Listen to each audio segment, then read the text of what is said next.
സുഗന്ധഗിരി മരമുറിയിൽ വയനാട്ടിലെ DFO ഉൾപ്പെടെയുള്ളവർക്കെതിരെ ഗുരുതരമായ കണ്ടെത്തൽ. ഉദ്യോഗസ്ഥർ വനം കൊള്ളയ്ക്ക് ഒത്താശ ചെയ്തെന്നാണ് അന്വേഷണ റിപ്പോർട്ട്. മേൽനോട്ട ചുമതലകളിൽ വീഴ്ച വരുത്തിയ ഉദ്യോഗസ്ഥർ മരമുറിക്കാരിൽ നിന്ന് പണം വാങ്ങിയെന്നും അന്വേഷണ റിപ്പോർട്ട് പറയുന്നു.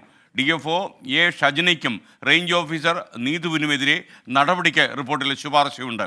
സെഷൻ തലത്തിൽ ചില ഉദ്യോഗസ്ഥന്മാരും പ്രതികളാക്കാൻ സാധ്യത. 24 ബിഗ് ബ്രേക്കിംഗ്. ദീപക് തർമ്മടം കോഴിക്കോട് നിന്ന് ഈ സ്റ്റോറി ബ്രേക്ക് ചെയ്യുകയാണ്. ഗുഡ് മോർണിംഗ് ദീപക് തർമ്മടം, വിവരങ്ങൾ എന്തൊക്കെയാണ്? Very good morning SKN. ഈ സുഗന്ധഗിരി മരം കൊള്ള വലിയ ഗൂഢാലോചനയാണ് എന്നുള്ളതാണ് കണ്ടെത്തിയിരിക്കുന്നത്. ഇതുമായി ബന്ധപ്പെട്ട് ആദ്യം തന്നെ ചില രഹസ്യാന്വേഷണ വിവരങ്ങൾ സർക്കാരിന് ലഭിച്ചിരുന്നു. അതേ തുടർന്നാണ് ഒരു ഉന്നതതല അന്വേഷണത്തിന് നിർദ്ദേശം നൽകിയത്. അതിൻ്റെ അടിസ്ഥാനത്തിലാണ് APCCF ഡോക്ടർ L ചന്ദ്രശേഖരനെ ഈ കേസിൻ്റെ വിശദമായ അന്വേഷണം നടത്താൻ വേണ്ടി സർക്കാർ ചുമതലപ്പെടുത്തിയത്. വനമന്ത്രി ആ കാര്യത്തിൽ ഉത്തരവിടുകയും ചെയ്തു. തുടർന്ന് അദ്ദേഹം വയനാട്ടിൽ ക്യാമ്പ് ചെയ്ത് വിവിധ കേന്ദ്രങ്ങളിൽ ക്യാമ്പ് ചെയ്ത് അദ്ദേഹത്തിൻ്റെ അന്വേഷണം നടന്നു. ആ അന്വേഷണ റിപ്പോർട്ടാണ് സർക്കാരിന് സമർപ്പിച്ചത്. റിപ്പോർട്ടിൽ വളരെ ഗുരുതരമായ കണ്ടെത്തലുകളാണ് ഉള്ളത് SKN. അതിലേറ്റവും പ്രധാനപ്പെട്ട കാര്യം, ഒന്ന്, ആസൂത്രിതമായി ഉദ്യോഗസ്ഥരുടെ ഒത്താശയോടുകൂടിയുള്ള ഒരു ഗൂഢാലോചനയിലാണ് സുഗന്ധഗിരി വനം കൊള്ള അല്ലെങ്കിൽ മരം മുറി നടന്നത് എന്നുള്ളതാണ്. അതിലേറ്റവും പ്രധാനപ്പെട്ട കാര്യം, വീട്ടിന് ഭീഷണിയാകുന്നു, ജീവനും സ്വത്തിനും ഭീഷണിയാകുന്നു എന്ന പേരിൽ 20 മരം മുറിക്കാൻ വേണ്ടി പെർമിറ്റ് നൽകുന്നു. ആ പെർമിറ്റിൻ്റെ മറവിലാണ് 126 വലിയ ലക്ഷങ്ങൾ വിലയുള്ള മരങ്ങൾ മുറിച്ച് കടത്തിയത്. മാത്രവുമല്ല, ഈ അനധികൃത മരമുറി നടക്കുന്ന സമയത്ത് അവിടെ സെക്ഷൻ ഓഫീസർ, ബീറ്റ് ഓഫീസർ തലം മുതൽ DFO വരെയുള്ള ഉദ്യോഗസ്ഥ തലത്തിൽ കൃത്യമായ ക്രമക്കേടുകൾ, അതായത് അവരുടെ ഡ്യൂട്ടി നിർവഹിച്ചില്ല, ഒപ്പം തന്നെ ഈ മരമുറിക്ക് ഒത്താശ ചെയ്തു, അതുപോലെ ഈ താഴേക്കിടയിലുള്ള ഉദ്യോഗസ്ഥർ പണം വാങ്ങി, ഇത്തരത്തിലുള്ള നിരവധി കണ്ടെത്തലുകളാണ് ഈ അന്വേഷണ റിപ്പോർട്ടിൽ ഉള്ളത്.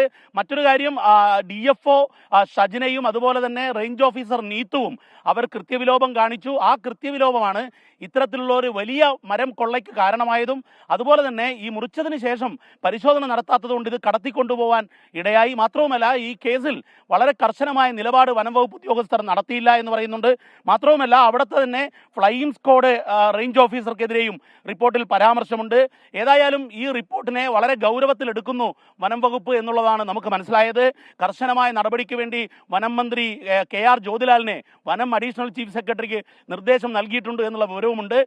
ആസൂത്രിതമായി വനം ഉദ്യോഗസ്ഥർ ചേർന്ന് ഒത്താശ ചെയ്തു കൊടുത്തുള്ള ഒരു ഗൂഢാലോചനയിലാണ് സുഗന്ധഗിരി മരം കൊള്ള അല്ലെങ്കിൽ മരം മുറി നടന്നത് എന്നുള്ളതാണ് റിപ്പോർട്ടിലെ കണ്ടെത്തലുകൾ പ്രധാനമായും ഉള്ളത് SKN. ദീപക്, ഒരു കാര്യം കൂടി, യഥാർത്ഥത്തിൽ ഇതിലെ കുറ്റവാളികളായിട്ട് ഈ അന്വേഷണ റിപ്പോർട്ട് കാണുന്നത് ആരൊക്കെയാണ്? ആരിലേക്ക് ഇനി വീണ്ടും അന്വേഷണം നീളാൻ സാധ്യതയുണ്ട്? SKN, ഇതിൽ ഏതാണ്ട് 16ഓളം ഉദ്യോഗസ്ഥർക്കെതിരെയുള്ള കണ്ടെത്തലുകളുണ്ട്. അതിൽ ഏറ്റവും പ്രധാനപ്പെട്ട കാര്യം SKN, ഇതിൽ ഒന്ന്, മേൽനോട്ട ചുമതല വഹിക്കേണ്ട ഉദ്യോഗസ്ഥർ ഈ വനം കൊള്ളയ്ക്ക് കൂട്ടുനിന്നു എന്നുള്ളതാണ്, അവരുടെ കൃത്യവിലോപമാണ്. മറ്റൊരു പ്രധാനപ്പെട്ട കാര്യം, ഈ 20 മരം മുറിക്കാൻ വേണ്ടിയുള്ള അനുമതി, ആ അനുമതിയുടെ പേരിൽ 126 മരം മുറിക്കുന്നു. മാത്രവുമല്ല, റിപ്പോർട്ടിൽ ഒരു വളരെ ഗുരുതരമായ ഒരു പരാമർശം, 30ലേറെ വനം ഉദ്യോഗസ്ഥർ 24 മണിക്കൂറും നിരീക്ഷണം നടത്തുന്ന ഒരു സ്ഥലത്താണ്, ഒരു റേഞ്ചിൽ, ഒരു ഡിവിഷനിലാണ് ഇത്തരത്തിലുള്ള വലിയ വനം കൊള്ള നടന്നത് എന്നുള്ളത് വളരെ ഗുരുതരമായ വീഴ്ചയാണ് എന്നുള്ളതാണ് കണ്ടെത്തുന്നത്. മാത്രവുമല്ല, ഇതിൽ റിപ്പോർട്ടിൽ ഓരോ ഉദ്യോഗസ്ഥർ ചെയ്ത കുറ്റങ്ങളും അതിൽ 2 ഉദ്യോഗസ്ഥർ പണം വാങ്ങി എന്നുള്ളതുണ്ട്. അതുകൊണ്ട് തന്നെ ആഭ്യന്തര വകുപ്പിന് കീഴിലുള്ള വിജിലൻസ് അത് അന്വേഷിക്കാൻ ശുപാർശ ചെയ്തുകൊണ്ടാണ് ഡോക്ടർ L ചന്ദ്രശേഖരൻ്റെ റിപ്പോർട്ടിലുള്ളത്. മറ്റൊരു പ്രധാനപ്പെട്ട കാര്യം SKN, ഇതിൽ ഈ സാധാരണഗതിയിൽ വയനാട്ടിലെ വനം കൊള്ളയിലെല്ലാം തന്നെ ഉദ്യോഗസ്ഥരുടെ ഒത്താശയില്ലാതെ നടക്കില്ല എന്നുള്ളത് ഒരു നാട്ടിൽ പാട്ടായ സത്യമാണ്. അതുതന്നെയാണ് ഈ റിപ്പോർട്ടിൽ പറയുന്നതും. കാരണം കൃത്യമായി ഉദ്യോഗസ്ഥരുടെ ഒത്താശ ഉണ്ടായിട്ടുണ്ട്. പക്ഷേ എന്നാൽ ഒരു മരം കൊള്ള നടന്നാൽ താഴേക്കിടയിലെ കുറച്ച് ഉദ്യോഗസ്ഥരെ ബലിയാടുകളാക്കി ഈ മുകളേക്കിടയിലുള്ളവർ രക്ഷപ്പെടുകയാണ് പതിവ്. പക്ഷേ എന്നാൽ ഈ L ചന്ദ്രശേഖരൻ്റെ റിപ്പോർട്ടിൽ ഓരോരുത്തരുടെയും കുറ്റകൃത്യങ്ങൾ കൃത്യമായി ഫിക്സ് ചെയ്ത് അക്കമിട്ട് നിരത്തിയാണ് റിപ്പോർട്ട് സർക്കാരിന് നൽകിയത് എന്നുള്ളതാണ് നമുക്ക് വിവരം ലഭിച്ചിരിക്കുന്നത് SKN.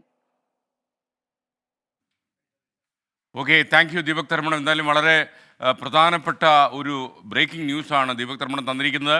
സുഗന്ധഗിരി റിപ്പോർട്ടിൽ വനം ഉദ്യോഗസ്ഥന്മാർക്ക് റിപ്പോർട്ട് വന്നിരിക്കുന്നു. മാത്രമല്ല DFO പോലെയുള്ള വളരെ മുതിർന്ന ഉദ്യോഗസ്ഥന്മാർക്കെതിരെ നടപടിയെടുക്കുവാനും അന്വേഷണം നടത്താൻ റിപ്പോർട്ട് ആവശ്യപ്പെടുന്നു.